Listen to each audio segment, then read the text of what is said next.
用行摄 APP 人体程式来辨识植物，当你拍照辨识植物，很快就知道答案。今天网络比较顺哦，很快就知道答案。这叫你要皮削啊？是真的吗？有没有辨识错误？这叫你要皮削。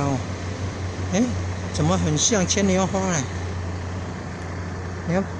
你要皮削，是不是牵牛花啊？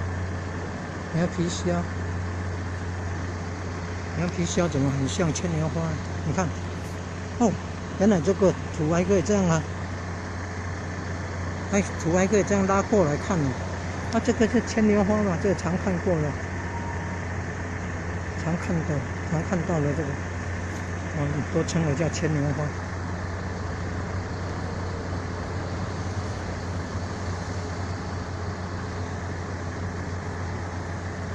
哎，应该是牵牛花嘛。